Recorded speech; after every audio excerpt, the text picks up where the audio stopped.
Big breaking news story, ladies and gentlemen. Breaking: Manhattan grand jury votes to indict Donald Trump. Trump will be the first former president to be indicted. The grand jury's vote regards an alleged settlement made with adult film actress Stormy Daniels during the former president's 2016 campaign. According to 5 people with knowledge of the matter per the New York Times, Trump and Daniels allegedly had a sexual encounter in 2006, according to the claim. Trump is the first former president to face criminal charges after office. While the specific charges are currently unknown, an indictment is expected to be announced as Trump will be asked to surrender and face arraignment. A lawyer for the former president confirmed his indictment shortly after the initial announcement, the AP reported. In a March 18th Truth Social post, Trump said he would be arrested on the 21st and called for people to protest and take our nation back. Okay, so basically after that, they postponed the indictment, things get delayed. Then a bunch of people who are, conservative but not pro-Trump started saying Trump's grifting, he's lying, it's not going to happen. Then today they announced, the grand jury was going to be suspended for a month. And then all of a sudden, just like a couple hours ago, they announced they voted to indict Donald Trump. So obviously, my opinion on this, as we've talked about it before, is this is silly and stupid. But while we have you, man, what do you think? If he committed a crime, I think he should have the book thrown at him. I think generally this is a misdemeanor crime. Usually there's a statute of limitations. But if records were falsified in an attempt to cover up another crime, then the statute of limitations is extended. But I don't think any of us have seen the indictment yet. So I wait till they unseal the indictment to see how silly or stupid I think it is. But hey, if he broke the law, I think he should have the book thrown at him. Even ex-presidents, I don't believe, are above the law. So I absolutely agree. I'd like to see more presidents get arrested and charged. Oh, man, make me nervous, you guys. It's the first time in history a president's ever been indicted. No, I agree. I don't care if they break the law, then they should be charged. My issue, I suppose, is it seems overtly political. I mean, how can we say that without seeing the indictment? That's a fair point. But you just said that. I said it seems overtly political. It's fair to say we don't know for sure, but it seems that way, especially considering the dude campaigned on investigating Trump. They spent years, and this was the best they could come up with, that Cohen paid Stormy Daniels to not write a book or give an interview or whatever about banging Trump, and that Trump tried claiming it was legal fees, despite the fact that a letter was put out 2018 where Cohen's lawyer said Cohen paid for it out of pocket, was never reimbursed. So, I mean, that feels kind of like exculpatory evidence outright, which makes this seem political. So do you think that the payments to him that were recorded in the book, do you think that's all fake, or? I don't know. Well, definitely, I'm interested in seeing what the reason. I just don't understand why, because the thing that drives me the craziest, it happens to the Andrew Tate stuff too, where things will come out and people immediately say this is political, it's partisan. It's like, well, why not just wait till the indictments come out and then we can actually see when the indictments come out? It might be that there's a lot of stuff in there. And it's like, oh, okay, that's fair, and it might be, wow, this is BS. It's obviously because political. Bragg campaigned on doing this. Sure, but I mean, people can campaign on all sorts of things, right? Giuliani campaigned on cleaning up New York. The guy that literally makes it political. If you campaign on enforcing laws, is that a political? No, he statement? campaigned on investigating Trump. Maybe he thought Trump broke some laws. But it's, it seems like a fair thing to campaign on. Show me the man, I'll show you the law that he broke. Right. Well, we're about to see that shown once the indictments are unsealed, huh? So here's what I think with the potential of this case. Do you have a lawyer? I imagine you've gone through legal stuff, right? Not like a dedicated one, but I've have a couple depending on what I'm going through. Yeah. Do you go through their itemized invoices? You might. I mean, I don't know if you do or not. I've never made a single payment of over $10,000 to a lawyer. So usually they send me the itemized thing, and they bill by every 15 minutes or 10 minutes or whatever. Yeah. These bills that Trump's paying are over hundreds of thousands of dollars. I think for Cohen, wasn't it $330,000 or something at the end of the day? Yeah, something like that. And so I really doubt Trump was handed this invoice, looked at it and said, no, we can't say we paid Stormy. That's illegal. Let's falsify this record. He probably got a legal bill and was like, just pay him. I don't know, whatever. Right? Didn't Cohen claim that he and Trump had personal conversations about this particular issue? Yes, after the fact. But in 2018, Cohen's lawyer claimed Cohen paid for it personally without instruction from Trump and was never reimbursed for it. Sure. Do you think has Cohen claimed otherwise, though? After the fact, yes, Cohen has claimed otherwise. So, and those claims were under oath, correct? Then he should be charged with perjury if that's the case. But the statements by his boss, were those statements under oath? His boss? Yeah, or the other lawyer. Yeah, the other lawyer. Were those under oath? I don't know who the letter was filed with. Something that Rosenstein said that I think was really important when he was asked for questioning, this was like 3 or 4 years ago, I think, is he would get very irritated when he was brought before Congress and claims of the media, I think Jim Jordan did this to him, the claims from the media would be brought before him and they'd say, well, what do you think about this? What do you think about that? And he says, well, I don't think that's true. And he's like, do you think they're lying? And something Rosenstein said was, well, if you think they're lying, bring them and have them testify under oath. So I think it's important when we look at people's statements. People will say a lot of things. We saw this with Giuliani and his claims about Trump. People say a lot of things, and then when they're under oath, their stories change significantly. So I'd always be cautious to compare statements made under oath to something that some guy might have just said in a letter or said to the press or said to a friend. Who's Rosenstein? I think this was sent to the Federal Election Commission. Maybe, yeah. That's what it says. Via email, Federal Election Commission, Office of Complaints Examination and Legal Administration, attention, Crystal Dennis. And the letter says that Cohen did it of his own volition. He paid for it out of pocket. He was never reimbursed.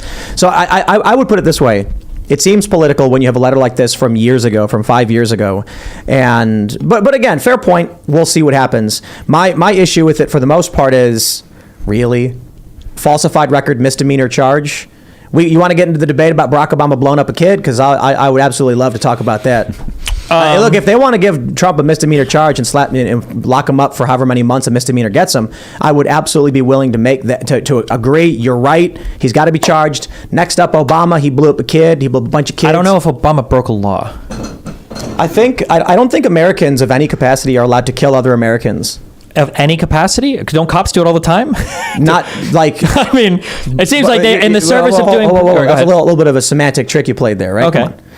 Obviously, you can kill people in self-defense, but Obama bombed a civilian restaurant in Yemen, a country we're not at war with, killing civilians, including a 16-year-old American citizen.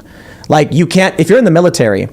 You can't just, or a cop, you can't just go and kill somebody. Murder. You can't murder. Yeah, but I imagine the justification Obama would use was that this was in defense of U.S. interests or defense of the United States. And in his role as commander-in-chief, the president of the United States has offered wide deference from the Supreme Court for taking actions in the commission of protecting the United States, even if we disagree with them. Yeah, I think that's criminal. I mean, well, that's fine, but there's a different question of like, is it illegal versus do you think it's criminal, like bad, right? It's probably bad, I guess, but like... So the Obama administration's argument was that they were trying to target a terrorist leader, but I'm not... I mean, you make a fair point, but I'd be willing to argue that the president does not have the authority to bomb countries we are not at war with. Well, what about when Trump assassinated Soleimani? That was an assassination. Where was that taking place in? In Iraq. In Iraq, yeah. A country we have an AUMF over. An authorization for use of military force. I don't think the authorization for use of military force, I'm pretty sure we were on good terms with Iraq at that point. I don't know if we had the ability to do whatever we wanted in that country. That was a political assassination, though. But there are executive orders that are against the United States. And I don't disagree. Sure. But I'm just saying that in general, there's multiple questions going on here. We can say, do we think it's wrong or bad? Probably. I think generally the United States president killing American citizens is generally a bad thing, unless there's really good justification for it. But there's a difference between that versus is it illegal? And I think that the law tends to, we argued about this a little bit before the show, when Trump was doing things at the border that we thought, when I say we, progressives and the left got really mad at, the Supreme Court tended to side with him because the president has given wide deference over matters of what was he doing on the security. border? I think it was when he was using, he couldn't get the funding for the border wall. No. It was over banning certain people coming into the country. When he named there were 7 Muslim majority countries, and when he was running for president, even Giuliani said he's trying to find ways to do a Muslim majority ban. Technically, he's not allowed to do that. Venezuela and North Korea were on that list, though. Yeah, well, he changed it up, I think, after the first one didn't go through for whatever reason. But once he did that ban, when people tried to challenge it, the Supreme Court basically said, president, border, he can do almost anything he wants because it's the president of the border. Yeah, but that's not blowing up a kid. I didn't say it was blowing up a kid, but I'm just saying that in general, you would think that like, well, if we're talking like border, if we're talking about like passing policy at the border, that seems like a congressional thing. Like we should be passing laws about immigration policy, but the president can do that basically all on his own because the Supreme Court's like, hey, he's a president, national security, he can do almost whatever he wants. I think I see the disconnect. I'm less concerned with legality. Okay, I'm only talking legalities. Right. So I think that a president who bombs a country we're not at war with should be stripped of his power and criminally charged for killing an American citizen. And it should be literally under the U.S. murder statutes that are covered by multiple state and federal laws. I don't look at it like, well, you know. Is a murder statute, could I, in Tennessee, get arrested if I bomb somebody in Yemen? Is that I don't know what the... I mean, that's a good point. You might, yeah, absolutely. Okay. I mean, that might be like way worse than murder. It might be terroristic, international. There might, like, I'm pretty sure if you, as an American citizen, set off a bomb in a foreign country, you'd be criminally charged in the U.S. Yeah, but I don't know if Assange it'd be is under being state statutes, right? That sounds like some Federal. international, federal, yeah, maybe. Oh, yeah. Julian Assange is being criminally charged in the U.S., even though he's not a U.S. citizen who didn't do anything in the United States. Kim.com, for that matter, too. I mean, the dude's never even was never this country, and they went after him. So I just think that I think it's really important that we separate conversations of what should somebody be charged with versus like what do we think is wrong. And I think both conversations are important. We could talk about like, is this wrong or is it not wrong? And there's probably a good conversation to be had there. But there's a difference between that versus like somebody needs to be charged here. Because like, well, charged with what? Is there actually a crime broken, or is it just like we're really upset about this particular thing, which is fair. Yeah, I think the Patriot Act's insane, and the National Defense Authorization Act insane. It gives them it really gives the president the authority to bomb an American citizen anywhere in the United States. It doesn't. It gives them the right to rendition anyone, anywhere in the world, and then hold secret tribunals. And I think that's wrong. And I think if we're going to just play like the question of, is it legal? Well, then there's a whole lot of really awful stuff the government's going to end up doing if we just say, well, they made it legal so they can do it. But they but this is what I always fight against, like when it comes to like BLM and everything too.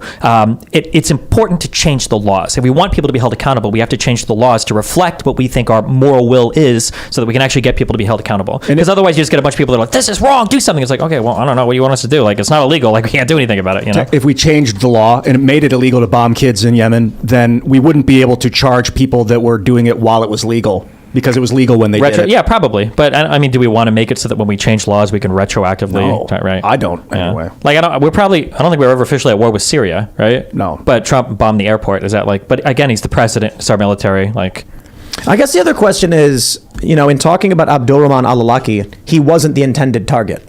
The intended target was somebody else. And he had just a few weeks prior killed Anwar al-Awlaki, Abdulrahman's dad. So he kills this guy who's an American citizen, then argues, well, look, he was a jihadi. He was preaching against the United States. He had to be stopped. But then a few weeks later, he targets a civilian restaurant in Yemen, blows up this restaurant with a drone strike, killing Anwar al-Awlaki's son, Abdulrahman. And the response was, well, we were targeting a terror leader, so it's okay.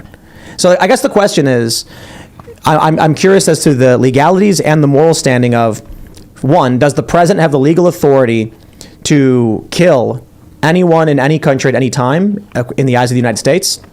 If he does and hits the wrong target and kills an innocent American citizen, is there a manslaughter similar charge for this kind of conflict? I think internationally, unfortunately, I think we just don't tend to hold countries responsible.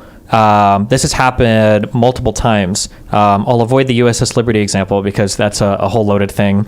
But there was, I think Iran, after we killed Soleimani, in the night or the night after that followed, Iran accidentally shot down, I think, one of their own civilian airliners. And there were no charges. Nothing was held for that. I believe... In Iran? In Iran, yeah. And they're like authoritarian, though, True. No, I'm just saying, but internationally, I believe it happened over Ukraine as well. I think that there was a missile launched from Crimea, I believe. That was probably with the assistance of Russian troops. There was a civilian airliner shot down there. That nothing happened. The United States, I believe, I think we shot down a civilian plane that killed like over 150 or over 200 people. That might have been south of Iran, I think, flying towards Saudi Arabia maybe, and we didn't do anything about that. We said sorry, but I think that was like 200 or so civilians said. I mean, it happens, it sucks, but I mean, precedent internationally is that like sometimes mistakes happen, countries do mistakes, they're bad, and you pay money sometimes, but there's usually not like criminal courts for those types of mistakes. Now, that was proven, then yeah, of course, we say, but the best I could do on short notice, the ACLU wrote an article saying that it was unlawful. Well, if the ACLU said it. No, I mean, yeah, it's when they said which was unlawful. The not just the killing of Abdulrahman al-Awlaki, but the other civilians that were killed in these countries we're not at war with it says the killing program isn't only unlawful, it's unwise. And that's about, on the short term. There have been legal arguments made that Obama does have the right to kill Americans abroad, but I kind of feel like, we've got multiple amendments that afford American citizens a plethora of rights before they can just kill you. So that's where I'm at on the issue, I suppose. Do you still have American rights when you're in another country? You still pay taxes, so yes, you do. And if the State Department will send guys to rescue you if you're kidnapped. Maybe. This is the first I've heard of the USS Liberty that you mentioned earlier. This Oh is God, no! Don't even do it. 1967, during the Israeli Six-Day War, they accidentally torpedoed or they shot down a. Yeah, but depending on who you ask, it's not an accident. That's like a whole can of worms of weird Jewish stuff. Let's jump to this next story. From Timcast.com, quote, political persecution, election interference at the highest level in history. Trump responds to indictment, will reportedly surrender early next week. Never before in our nation's history has this been done. The statement from Trump, let's pull it up, let's read it. Here we go, if I can. Text is kind of small. He writes, this is political persecution and election interference at the highest level in history. From the time I came down the golden escalator at Trump Tower, and even before I was sworn in as your president of the United States, the radical left Democrats, the enemy of hardworking men and women of this country, have been engaged in a witch hunt to destroy the Make America Great Again movement. You remember it just like I do. Russia, Russia, Russia, the Mueller hoax, Ukraine, Ukraine, Ukraine, impeachment hoax 1, impeachment hoax 2, the illegal and unconstitutional Mar-a-Lago raid, and now this. The Democrats have lied, cheated, and stolen in their obsession with trying to get Trump. But now they've done the unthinkable, indicting a completely innocent person in an act of blatant election interference. Never before in our nation's history has this been done. The Democrats have cheated countless times over the decades, including spying on my campaign, but weaponizing our justice system to punish a political opponent who just so happens to be a president of the United States and by far the leading Republican candidate for president has never happened before ever. Manhattan DA Alvin Bragg, who was handpicked and funded by George Soros, is a disgrace. Rather than stopping the unprecedented crime wave taking over New York City, he's doing Joe Biden's dirty work, ignoring the murders and burglaries and assaults he should be focused on. This is how Bragg spends his time. I believe this witch hunt will backfire massively on Joe Biden. The American people realize exactly what the radical left Democrats are doing here. Everyone can see it. So our movement and our party, united and strong, will first defeat Alvin Bragg, and then we will defeat Joe Biden. And we are going to throw every last one of these crooked Democrats out of office so we can make America great again. Well, very interesting. What do you think? They better be doing a really good job at that office. I think there's a lot of political consideration that has to go into these charges because it's a really scary world when your criminal justice system is potentially interfering with an election, which is something that, despite what some Americans think, that's all of our intelligence agencies try really hard to avoid this exact scenario where you might be indicting or arresting or charging with crimes like somebody that could be running for president. So I hope that whatever they have, I hope when these indictments are unsealed, some really solid stuff, and it's not just a whole bunch of Lucy whatever that ends up falling apart. What do you think about, he mentions Ukraine. What do you do you remember the whole Ukraine gate fiasco impeachment? Donald Trump quid pro quo. Yep, I do remember that. Yeah, what about it? What are your thoughts? Am I allowed to say the F word? After 15 seconds, yeah. I mean, we try to keep it family friendly. In the first 15 seconds, they demonetize. Yeah, I think that's fine. I'm okay with that impeachment, if that's what you're asking. Yeah. You think Trump committed a crime with... Absolutely. You want to elaborate? I know it might be it's been a long time. It's been a while, but my understanding was that Trump contacted Ukraine, Zelensky, and he was asking if there was wrongdoing done by, I think it was by Biden in finding that prosecutor, and if they had any information about potential wrongdoings that Hunter Biden or Joe Biden had been involved in Ukraine. And in exchange for that, he wanted to withhold aid that was already congressionally approved to Ukraine for that. So what's wrong with that? Like, why is that? Was it a problem? Legally or morally, or both, either, whatever you think? Legally, I believe it's because I don't think the president has the authority to withhold that aid. I don't remember what the legal arguments for on that. For the moral part is our president probably shouldn't be asking other countries to investigate like wrongdoings of political opponents. That's a really scary Joe Biden world. wasn't running for office at the time. I mean, then why was he? Hold on. I'm trying to think of the timeline for this. Yeah, Joe Biden, it was a year before he announced. That was part of the controversy, that Joe Biden had not announced he was running for office at all. No, but hold on. He might not have announced it, but I'm pretty sure most people knew he was running. Like in the early polls, like if you looked at Real Clear Progress, if you looked at a lot of the polling aggregate sites, like they were already polling Biden. He'd already been factored in quite a while. He might have announced that he was going to run for office, but I'm pretty sure a lot of people were expecting it. I mean, that's just speculative media stuff. So Trump isn't actively investigating a political opponent, unless the argument is we all secretly knew that was going to be the case. Like Bernie Sanders was still in the race. There were a bunch of other people. At the time, the controversy was like, why Joe Biden? There were other Democrats that were actually talking about running, and it wasn't Joe Biden. He announced late. He did announce late, but he was still factored into the polls really early because a lot of people thought he was going to run. The question is, though, do we want the president contacting even if he's not running, he is still a type of political opponent, what if the vice president did the same thing? Is that if the vice president was, I think that anytime you're reaching out, like, let's ask, if we pull back on a macro level, why is Trump asking this information? Does he genuinely think that there's been some grave wrongdoing done by the Bidens that needs to be corrected for? Yeah. And if so, why isn't he asking our intelligence agencies for information about this? Why is he going to another country and asking? I mean, we have the Five Eyes Spy Club. We do that all the time. It's Where we don't do that all the time. Going to another leader and saying, "Hey, I need you to get dirt on a potential political opponent," because I think there's something. Well, he wasn't a political opponent, and he is a political. Even if he was the vice president of the former opposite party guy that he just as he came into office. What do you mean? He's some kind of political opponent, right? Even if he wasn't directly running yet. Like, I would argue if he was asking this for like AOC, for instance, I would say that it's similar. Trump didn't go to the president of Ukraine and say, "I got this political opponent I need dirt on." He said, "What's up with this video of Joe Biden threatening to withhold congressionally approved aid unless you take action on his behalf?" And the president of Ukraine was like, "I'm not sure." And he goes, "Well, can you look into that? I want to know what that's about." It wasn't just, can you look into that? It was, if you don't find what I need, I might withhold aid that's already been congressionally approved for you. And that was the issue. If he was just asking questions, we wouldn't be having the conversation. He would have been impeached, right? So this is the point that I'm getting at. When this started, and Donald Trump asked about this, specifically because there was a viral video of Joe Biden outright admitting to threatening to withhold congressionally approved aid unless a prosecutor got fired, you had Joe Biden breaking the law. Sure. So there was a video of Joe Biden on stage making the claim/joke on stage where he's saying, "I told him, you don't do it, you're not going to blah, blah, blah, blah, blah." Joke. But in terms of him, but in terms of there actually being a serious offer on the table where he was like threatening to withhold aid, I'm not even sure if that was ever the case. We have that one statement that he was made publicly. Number one, signed a sworn affidavit that it's what happened. Sure. Number one. Number two, the impetus for Shokin being removed from Ukraine was not to get some kind of political dirt on an opponent. It was a completely different scenario. This is a prosecutor that all of Europe and over half of Ukraine wanted fired, that the United States was acting on behalf of the Western world and trying to pressure this prosecutor out because of his lack of prosecuting corruption in the country. That's a totally different thing than I threatened to withhold aid from this guy because he's not giving me dirt on potential political opponents. So why is it that the guy who was being investigated, Mykola Zlochevsky, returned to the country? He had fled when Shokin was investigating him, and then after Joe Biden got Shokin removed, Zlochevsky returned to the country to begin working on Burisma again. Why did he return to the country? Well, it could have been for any number of reasons. I'm not sure. Right. So the argument from the Democrats, the specific corruption that wasn't being prosecuted, you're referring to, is the prosecution of Mykola Zlochevsky, the founder of Burisma. Okay. And the argument they made was he wasn't investigating him. That was the problem. And then Joe Biden says, and we got him out, and then they put in someone solid.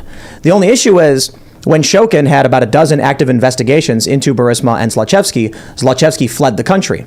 They froze his account. When Biden came in and got the prosecutor fired, Zlochevsky safely returned to Ukraine without fear of criminal prosecution. When Donald Trump made that phone call, Zlochevsky fled again. So it sounds more like you've got Hunter Biden on the board of Burisma, you got a former CIA director on the board of Burisma, and Zlochevsky, the founder, and Shokin had 12 different active, around 12 to 14. All of the investigations into Burisma were dead. No, they weren't. That's not true. It was wrong. Absolutely true. Completely false. They were only revived 1 month before Shokin was forced out. Every single one of those probes was completely dead. That's wrong. You can Google it and look for it if you want. So I'm citing Matt Taibbi. God.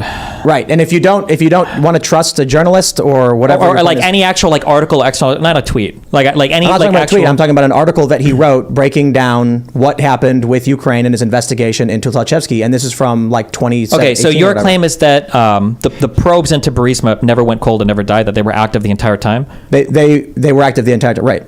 Okay. My understanding is that those probes were all cold and all dead, and it was part of the reason why. Hold on, you said dead before, now you're saying cold. It's the same thing. They weren't being actively worked on. So there were probes, but nobody was doing anything with them until it was 1 month before Shokin was actually ousted that there was some progress started to be made on those. So that's a very difficult question to get into. The fact is, there were active investigations. Well, but that's kind of the meat of what we're talking about, right? Well, so it's kind of important to settle the fact of the matter on that. Yeah. Were there 12 investigations? Yes or no? I know that there were investigations open for a couple years, but my understanding is they were open. It's not all that matters. They were dead investigations. There wasn't any progress being made on it. That's what I read that was reported. Right. My point is this. But that's pretty important because if they were being actively investigated, then that obviously changes a little bit the story that we're telling. So did Shokin have investigations into Burisma and Zlochevsky? Yes, he had about a dozen. But whether or not Zlochevsky is alive or dead, isn't that important? You don't think so? Did Zlochevsky flee the country while these were on the books?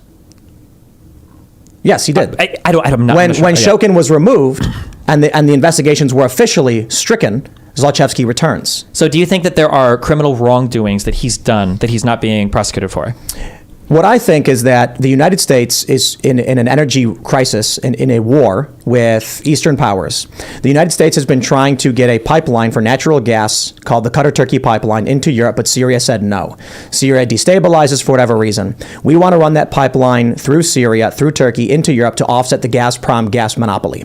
Russia runs natural gas into Europe through Ukraine, through Gazprom. It's about 20%. It's massively powerful for them and it allows them to control prices.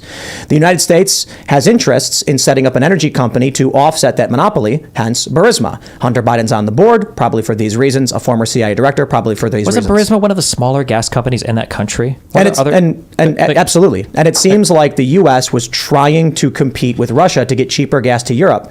And the argument made was that Europe was constrained by high gas prices from Russia and that we wanted the European economy to be bolstered and grow faster to compete with China, but Russia was basically keeping us pinned down. Sure. This is nice conjecture, but is there anything backing up any of this aside from This is all the official reporting. What do you mean by official reporting? So there was official reporting that we got rid of I Shokin have, because we wanted to bolster U.S. interest. That's the only speculation I have. I'm saying based on the facts, it seems to me the issue was Shokin did have investigations into Burisma, which was a problem for U.S. interests, not because of corruption, but because it's more of a war front. It's more of a. Do you think that Shokin was a corrupt prosecutor? No.